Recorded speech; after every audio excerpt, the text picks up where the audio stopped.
వినాయక చవితికి ఇంకా 2 days మాత్రమే ఉంది. ఇంక ఈ 2 days కూడా ట్రాఫిక్ చూస్తే బీభత్సంగా ఉంటుంది. హాయ్ ఫ్రెండ్స్, అందరూ ఎలా ఉన్నారు? బాగున్నారా? మీరు బాగుండే ఉంటారు. నేనైతే అస్సలు బాగలేదు. మీలో చాలా మంది నాకు మెసేజ్ పెట్టారు, బాబు తెలుగు సతీష్ వాట్ హ్యాపీ అమ్మా, ఎందుకు వీడియోస్ అప్లోడ్ చేయట్లేదు అని అడుగుతున్నారు. ఏం చేస్తాం, వర్షాకాలం కదా, డైలీ డ్యూటీకి తడుచుకుంటూ వెళ్తున్నా తడుచుకుంటూ వస్తుంది. దానివల్ల ఫుల్ గా జ్వరం వచ్చేసింది. 20 days వరకు హాస్పిటల్లో జరిపోయింది నా బతుకంతానే. కానీ నో ప్రాబ్లం, ఇక్కడ నుంచి డైలీ వీడియోస్ వస్తూనే ఉంటాయి. వినాయక చవితి వీడియోస్ అయితే అస్సలు మిస్ అవ్వకండి, కంటిన్యూగా పెడతానే ఉంటాను వీడియోస్ అనేవి. మన బొజ్జగణపై విగ్రహాలు చూడండి ఎన్ని ఉన్నాయి, ఎంత అందంగా కనిపిస్తున్నాయో. అసలు ఇప్పుడు నేను ఎక్కడికి వెళ్తున్నాను తెలుసా? మా ఆఫీస్కి వెళ్తున్నాను, రండి చూపిస్తా. అదేంటి నువ్వు స్విగ్గీ జొమాటో చేస్తాను చెప్పి లాస్ట్ వీడియోలో చెప్పావు కదా, మరి ఇప్పుడు ఏంటి ఆఫీస్ అంటున్నావు? చిరాకు పడకుండా చిల్లో బ్రో, నేను చెప్తాను కదా. స్విగ్గీ జొమాటో మానేసి ఒక చిన్న జాబ్ లో జాయిన్ అయ్యాను.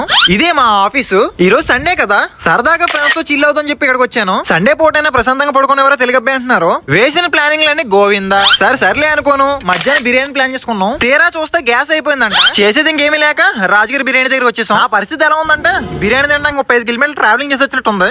సర్లే ఎన్ని అనుకుంటాం అని జరిగితే ఏంటి. నేను చేసే జాబ్ ఏంటి తెలుసుకోవాలని ఉందా? అయితే కింద కామెంట్ చేసేయండి, పెద్ద వీడియో చేయమంటారా? నెక్స్ట్ వినాయక చవితి నాడు మంచి వీడియోస్ మళ్ళీ కలుసుకుందాం. Please subscribe. మీరు చేస్తారులేండి, నాకు తెలుసు.